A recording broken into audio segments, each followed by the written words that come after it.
The roads smelled like gasoline and dust when they pulled my broken body from the wreck. I remember the sirens first, then the cold metal of the stretcher, then nothing.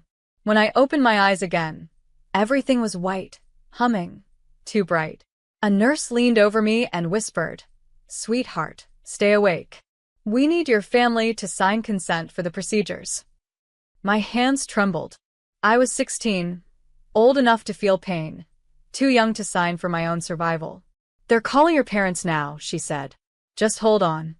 "Hi, everyone, my name is Riley Monroe, I'm 30. And if you think trauma fades with time, it doesn't. It just learns to live quieter." Back then, I lay on that hospital bed listening to doctors whisper words like internal bleeding, ruptured spleen, time-sensitive. I waited for footsteps that never came. The nurse returned 30 minutes later with an expression no child should ever see. "They refused," she said softly. What? "Your father said, let me know if she doesn't survive. I don't have time for paperwork." The world tilted, but not from the injury, from the betrayal. My mother didn't call. My brother didn't show. Their silence signed louder than ink ever could. The hospital tried again. And again. No answer. Finally, an older surgeon said, "Contact the grandfather." They did. He answered on the first ring. 15 minutes later, he was running through the double doors, white hair wild, voice shaking with fury. Where is she? What did they say? "Move aside." He signed every form with a trembling hand. He held my arm while they prepped me for surgery. He whispered, "You're not alone, Riley. Not anymore." I survived. But the part of me that believed in family didn't. 15 days later, when a man in a suit knocked on my mother's door and heard what she had done, he didn't just react. He exploded. 15 days after the accident, I was home from the hospital, stitched, bruised, walking slow, but alive. My mother barely looked at me. My father didn't speak to me at all. They acted like nothing had happened, like I hadn't almost died, because they couldn't be bothered to drive 10 minutes or sign their names. That afternoon, the doorbell rang, sharp, confident, official. Mom opened it. A tall man in a charcoal suit stood on the porch, briefcase in one hand, badge clipped to the other. His voice boomed through the hallway. "I'm looking for the parents of Riley Monroe." My mother froze. "Yes, that's me." He stepped inside without waiting. His eyes scanned the room, then narrowed. "You must be the father." Dad nodded stiffly. The man dropped a folder onto the coffee table with a loud thud. "Do either of you understand," he said, voice dangerously calm, "that refusing medical consent for a minor in a life-threatening situation is classified as neglect under state law?" Mom blinked. Dad scoffed. "She survived, didn't she?" The man's jaw tightened. "She survived because her grandfather signed within minutes." "You two didn't even answer the phone." Silence. Not guilty silence. Arrogant silence. The kind that dares anyone to challenge it. He turned to me. "Riley, I visited the hospital. You were conscious during part of the intake. You confirmed your parents refused consent." I nodded slowly. "Yes." My mother hissed, "Why would you say that?" The man opened the folder and slid out several documents. Hospital recordings, call logs, doctor statements, all showing consistent refusal from the legal guardians. My father's face drained of color. My mother's hand trembled. Then the man said something that sliced the room open. "Mr. and Mrs. Monroe, this isn't just about paperwork, it's about intent. We need to determine whether your refusal was neglect or something far worse." My mother's voice cracked. Worse? What do you mean worse?" He opened another file. This one had photos. Notes. A signature I recognized instantly. Grandpa's. The man in the suit placed the second file gently on the table, the way someone sets down a bomb. My father shifted uncomfortably. My mother's fingers tightened around her robe. Grandpa's signature sat at the bottom of every single page. Each document was dated. Each note detailed. Each line written by a man who refused to let me vanish quietly. The investigator tapped the file. "These," he said, "are statements your father provided voluntarily." He contacted us the morning after Riley's accident. Mom swallowed hard. Why would he do that? The investigator looked at her like she'd asked why water is wet. Because he believed his granddaughter was in danger. Dad finally snapped. This is ridiculous. Families argue. Kids exaggerate. The investigator cut him off. She was unconscious, bleeding internally, and needed emergency surgery. You were contacted 4 times. You responded once and said, quote, "Let me know if she doesn't survive. I don't have time for paperwork." The words echoed through the living room like an obituary for the parent-child relationship I once hoped we had. My mother turned to me sharply. You told them what he said? You told them that. I stared at her. You said nothing. The investigator cleared his throat and continued. We don't take accusations lightly. But your father's report included additional information. He opened another page.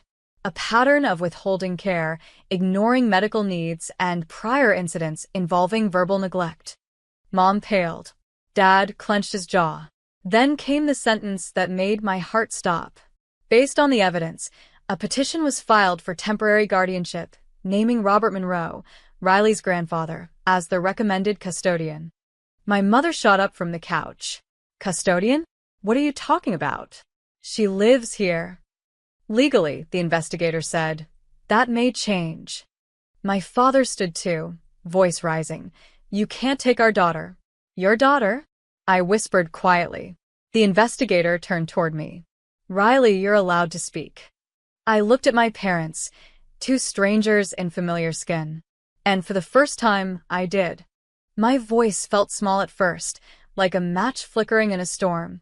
But the investigator waited, steady and patient. Go on, Riley, he said softly.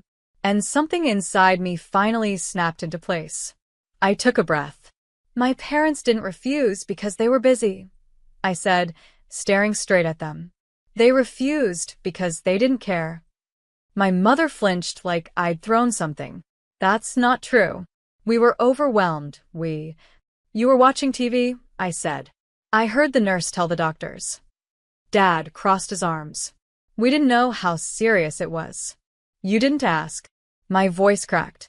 You didn't even come to the hospital? The investigator nodded grimly. Riley's statements matched the reports. Mom's breathing turned frantic. Fast. We're her parents. Mistakes happen. This is our home. We provide, You provide? I laughed, a hollow, painful sound. Grandpa bought my school books. Grandpa paid my camp fees. Grandpa took me to every doctor's appointment. You two just existed. Dad slammed his hand on the coffee table. You ungrateful. The investigator stepped between us. Sir. Sit down. The room felt thin, like the walls were listening. Outside, a dog barked. A car drove by. The world kept turning even though mine was splitting in half again. The investigator turned to me. Riley, one of the questions we must address is whether you feel unsafe in this home. My mother reached for my arm. Sweetheart, don't do this. We love you. I stepped away. Love doesn't sound like abandonment. Love doesn't look like paperwork refused. Love doesn't choose convenience over a child's life. I don't feel safe here, I said. Not physically. Not emotionally. Not personally. Dad's face twisted in shock. After everything we've done for you? What have you done? I whispered. Name one thing. The investigator closed his folder. That's all I needed to hear. In that moment, something cold and final settled into the space between us, the kind of truth that doesn't heal, it divides. And the investigator's next words tore the last thread holding us together. I'll be filing the emergency transfer request today.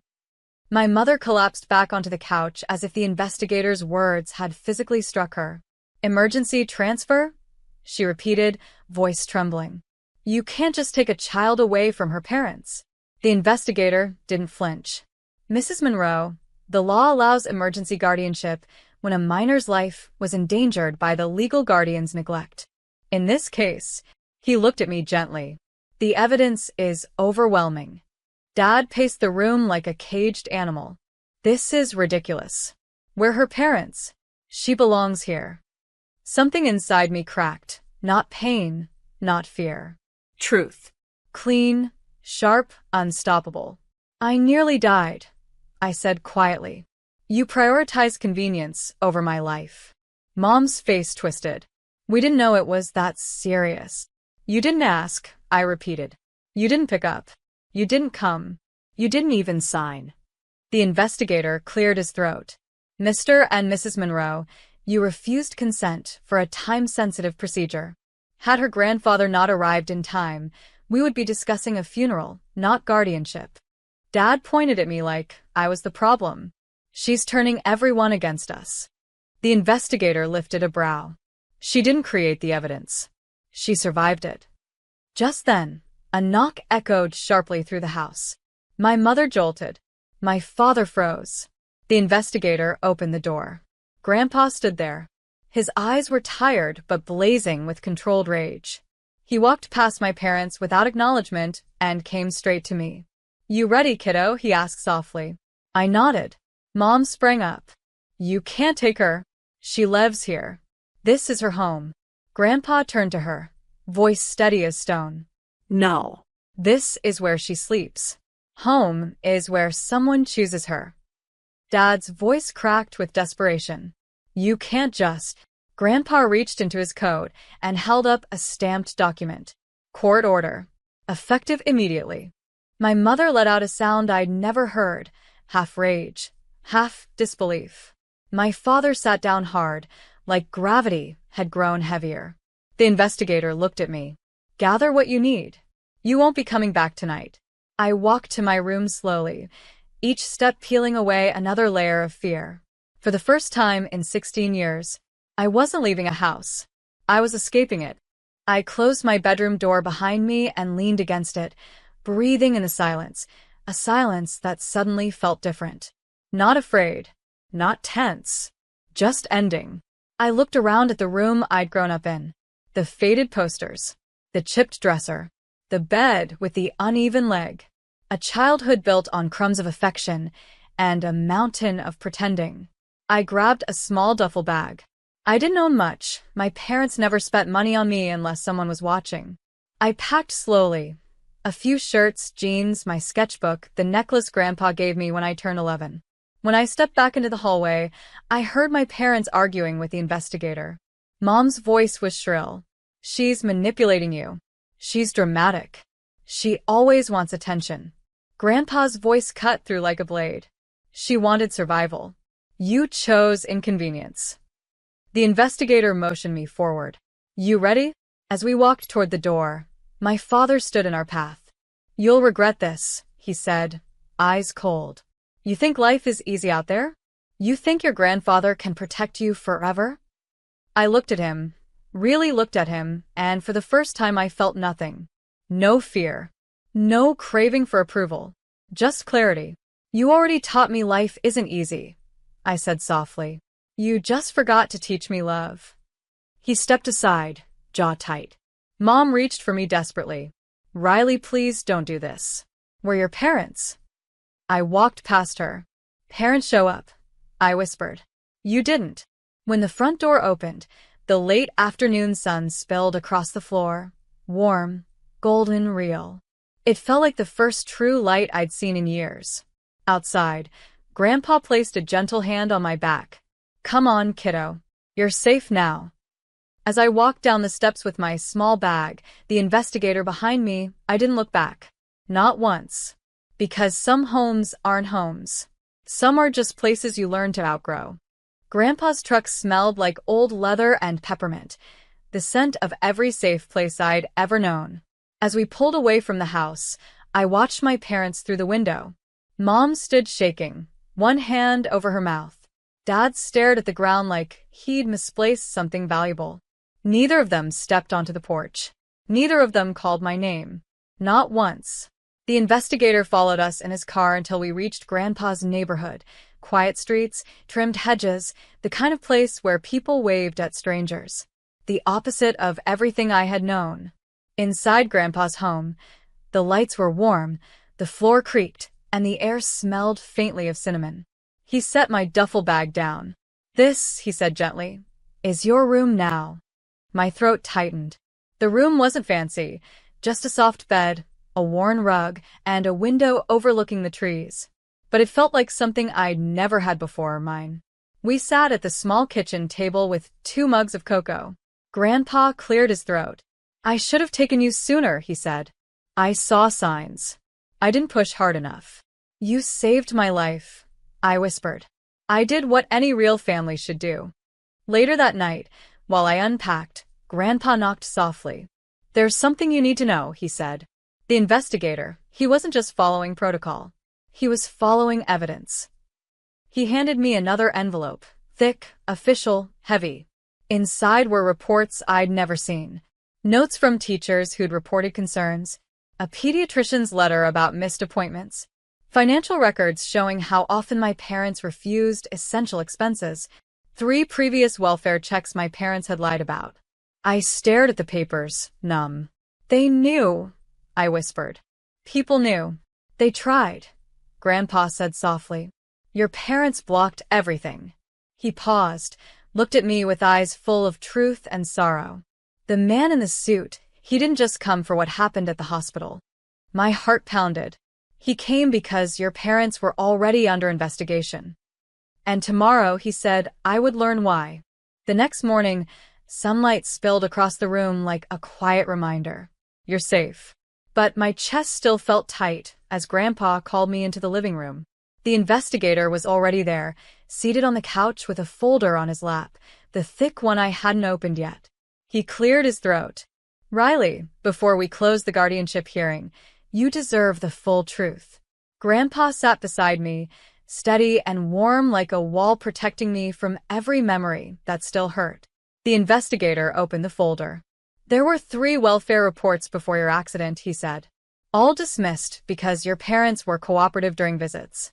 But the hospital incident changed everything. I swallowed. What was in the reports? He handed me a document. I scanned line after line. Missed medical appointments. Untreated injuries. Lack of supervision. Emotional neglect. Deliberate withholding of necessities. My fingers trembled. This was me? He nodded gently. You minimized a lot, Riley. Kids often do. He handed me another page, the final trigger for the investigation. A quote from my father, said during a recorded welfare check weeks before the accident. If she wants things, she should earn them. We're not raising a charity case. My breath hitched. I remembered that night. I remembered the hunger, the cold, the silence. Grandpa's hand closed around mine. They forgot children aren't property, he whispered. The investigator continued. When you almost died, we revisited every file. The pattern was undeniable. What happened in that hospital wasn't a mistake. It was consistent behavior. I looked at both of them, tears burning. So, what happens now? He closed the folder. Your parents waived their right to contest guardianship. You remain with your grandfather until adulthood. They will have supervised visitation only if you choose. Choose. A word I'd never been given before. I wiped my face and whispered, I choose peace. Grandpa exhaled, relief breaking across his features. You have it now, he said. For good. As the investigator left, the house felt warm. Not from the sun, but from something deeper. I wasn't a burden. I wasn't an accident. I wasn't a forgotten signature. I was free.